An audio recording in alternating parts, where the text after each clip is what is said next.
5 things I wish I knew as a beginner crocheter. Let's get into it.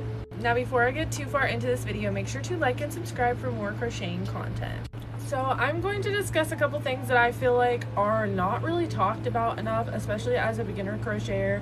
If you are not familiar with, working with yarn and things like that, these are definitely not things that are talked about very often.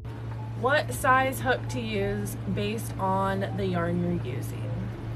So when you buy yarn, there is always an indication on the package what size hook is recommended for the yarn you're using, but you kind of have to be careful with it, and I learned this one the hard way. So some of you will be really loose crocheters and other people will crochet really tight. Me personally, I crochet very, very tight, and how this impacts your hook size is, let's say we got our big fluffy yarn right here, and it tells me on the package that I need a 6mm hook. Since I crochet tighter, I'm going to go up a couple hook sizes, otherwise it's going to be really hard to get back into my stitches, and a lot of times dimensions don't come out the same. And what I mean by this is, if you're following a pattern and it says it should be 15 inches in length, it might be 12. It might be 12, and it goes the other way. If you crochet really loose, it might be longer than 15 inches. So you really kind of have to play around with your hook size, because like the size of your hook, depending on the yarn you're using, what it says on the package isn't always accurate to how you crochet. Number 2, the dye lot of your yarn. I never really paid attention to this, but it kind of came back around to bite me when I started making bigger projects. It matters. You want to, for reference, when you're making like a blanket, you want to try and buy yarn that is all from the same dye lot, and it will tell you on the package the number of the dye lot, because there is slight variation in yarn color, and if it doesn't matter too much to you, that's okay. Like, if you're not too worried about it, fine. But if you're trying to make something like exactly the same in like picture perfect, make sure you are paying attention to dye lots. Number 3, alright, patterns that are labeled beginner friendly. These ones frustrate me sometimes, and especially when I'm writing patterns myself, I really try to like thoroughly explain. So a lot of times with patterns that are labeled beginner friendly, they are not always necessarily beginner friendly. What most of them mean by beginner friendly is they expect you to know all of your baseline stitches and all of your, simple little tips and tricks on how to crochet. They expect you to already know how to crochet for beginner patterns.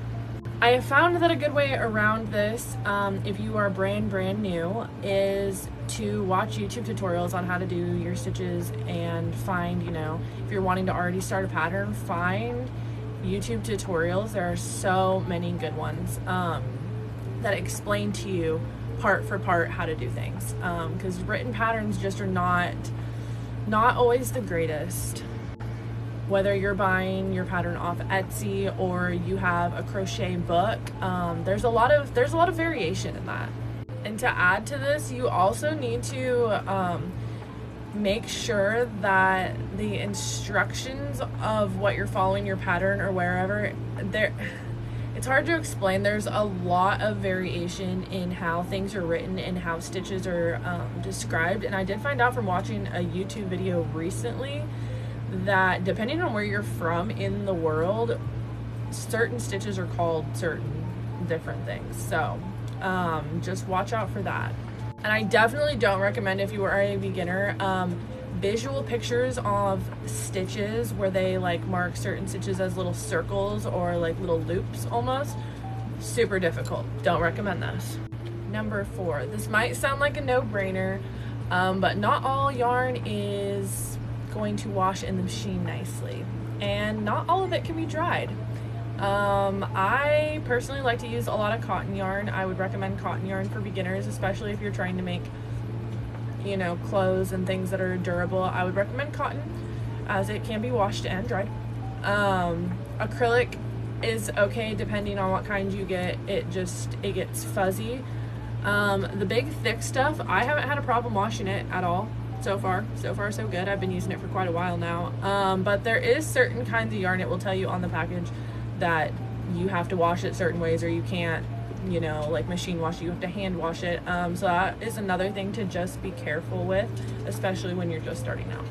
And the last little thing that I will leave you with isn't so much something that I wish I knew as far as how to crochet, but something that you just constantly need to remind yourself of. There is always going to be someone who is more advanced than you, farther along than you, crochets better than you, makes cooler projects. There's always going to be someone. And even, you know, I've been crocheting since I was 8 years old. And there's still people who are more advanced than I am and are doing cooler things than I'm doing. You just need to know that individually you are unique with what you're crocheting and how you crochet and the things that you make, and everyone's different, and to not compare yourself, and you can't let it bother you that, you know, someone is farther along than you are. Crocheting takes time and it's a lot of practice, but I promise you, practice makes perfect, and you will get there.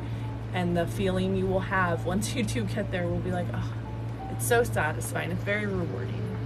That is all I have for this video, guys. If you want me to make like a specific video on, you know, really specific tips that I have, please let me know in the comment section, and I will see you guys next time.